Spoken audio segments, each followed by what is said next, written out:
Good afternoon and welcome to our weekly show and interview, and this week we are privileged to have a very special visitor. Remember, this is Common TV or Common Digital Media, and we are going to have a very exclusive interview today.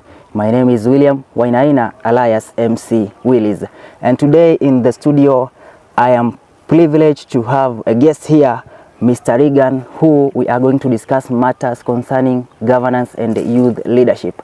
This is a very crucial topic, especially in Kenya right now, when we look at what's happening in our country and youths in general. So, Mr. Reagan, yes, welcome to Common Digital Media.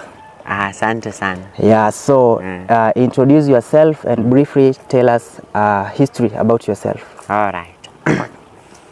So, thank you very much for welcoming me into the studio. My name is Reagan Onyango. So, I'm one of the student leaders as well in one of the universities in Kenya. So, I'm very much happy. I appreciate you welcoming me into your studio so that we talk about this topic called youth leadership and governance. Thank you very much, Mr. Reagan. Would you please tell us what really inspired you to join politics or leadership? All right. So, for me personally, as I've been a leader, I've led for some time. I understand leadership, and I can't say that there is something that pushed me behind to maybe get interested in politics. But what I know, when you are a leader, you are just a leader. You can lead anywhere. So long as you feel I should be leading, you can lead. So for me, I felt like I should be at the top so that I guide my people. I felt like being for them is better, because if you can lead yourself, then it means you can lead people. So that is the reason why I saw it wise as a leader, because if I am able to lead myself, then it means I can lead multitudes. That is number one thing that pushed me to lead. Number two, I was feeling like if I lead them, or through leadership, I may get to know and understand a lot of things that comes along with the people you are leading. Okay, thank you. Do you think leadership is a call, a profession, or a talent? For me, I can't say leadership is a call. It all depends on where the situation finds you. Sometimes things can happen and you find yourself a leader. But naturally, or many a times, people say leadership is a call, or there are those people who are born leaders. Those cases also exist, yes, but it all depends on the situation. Situation can force you to lead.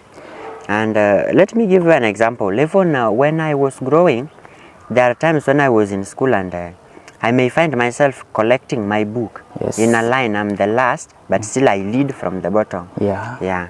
So there are those also who lead at the top, and also those who lead. Still, all these people lead. Okay, when we now delve much in this governance and youth leadership, you can look at our situation right now in our country, and you have experienced what happened last year, how youths can be aggressive when they unite. You saw the Gen Z's protest. So do you think that the government of Kenya is incorporating youths in its decision making or policy making? So actually, yes, when we relate our leadership for the case of the youth and the one for those people who heads the youth, it's a bit different, because for us as youths, you realize that we have learned a lot of things, and in fact we understand very well how the system should run. And that's the reason why a simple mistake at the top, we must have to challenge the system. And that's the reason why the fact that we understand doing this will prompt corruption, yes, we tend to fight that by our own self. And that's the reason when we do that, the government may end up seeing us bad, and they start to fight us. Well, in real sense, we are fighting for our own freedom. So that is what normally happens. Okay, thank you very much. And When you look at also what is happening in our country, you find that most of the youths are not participating in matters of politics. They do not even vote. What do you think is hindering these youths to participate in such democratic responsibilities? Yeah, a youth is someone who understands his personality. They are people who are revolutionized. They understand that they are in 21st century, and whatever used to work in those other centuries cannot be incorporated and used or applied in the 21st century where we are. And that's the reason why for them they feel like even if they struggle and they end up doing things like voting for themselves or for the right leadership, they feel like it will be wasted up there. So that's the reason why they normally they see voting as just something that is mere. Yes. That does not have some positive impact to them. Like they feel they are people who should lead. And let me tell you, Yes. you will realize that when a youth stand to be voted, many people will reject him and tell him, my friend, you are still not qualified. Wait. Why does he have to wait? And he has all the ability to lead. He has all the ability to win. Why does he have to wait? So for me, I can say yes, there is a way in which we have been rated from our societies up to the government. When we want to incorporate it to even the government level, there is a way. So that's the reason why we have been limited to doing some things, and there are others which we have been given free. We are freed to do. That is what normally leads to cases like that. Okay, thank you. So if youths can lead, so what do you think should be done to encourage youths to be leaders? What do you think should be done? Remember, when we were learning, even in primary school all the way to high school, we were always told that vijana ni viongozi wa kesho. Do you think this tomorrow has already come, or has already passed, or will come? Because it seems it will never arrive. Okay. The tomorrow still stands still. Youth ni viongozi wa kesho. When is this tomorrow? When is this tomorrow? Tomorrow actually does not mean tomorrow. We have hope. Tomorrow means we are having hope that things will change. And for things to change, it must take time, including from today to tomorrow. So tomorrow may be many years from now, hoping that things will change. That is the tomorrow we are talking about. So to address that your issue, yes, youths can lead.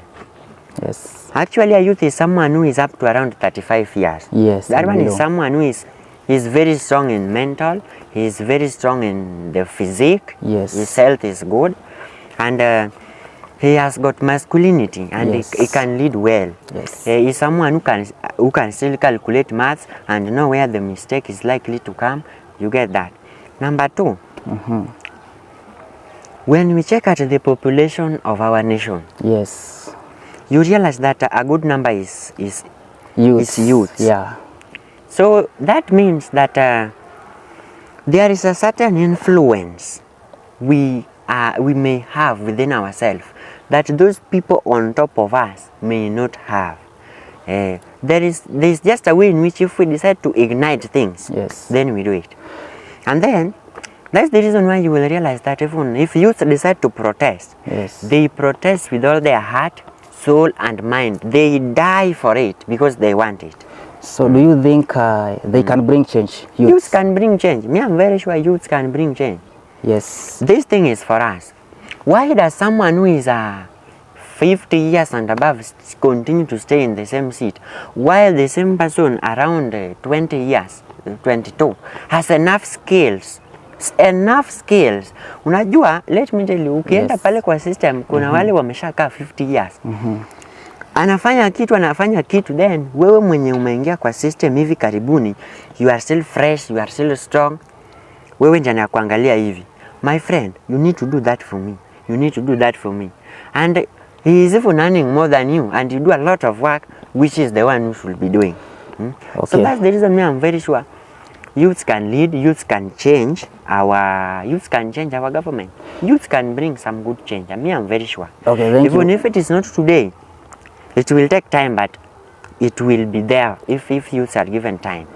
Okay, thank you. When you look back to 2022, when President Ruto was campaigning, he had agendas, and one of the agendas was to uplift the youths, that is by giving them employment or bringing up many employment opportunities. And he also had an idea of that is uplifting the hustlers. He referred to them as hustlers. Do you think any effort has been done up to date? So, me, if I want to address that, I don't want to dig deep or to dive in details about what Ruto promised and about what His Excellency Ruto promised and didn't deliver. Yes. But let me tell you something I know about leadership. The further your leader can do, that is his best. Okay. You may not see the result, but to him it is an effort. To him that was leading, it is an effort. And let me tell you, yes, for him to maybe bring whatever he did, he already promised basic things like through the hustler, like the case of the hustler fund. Yes.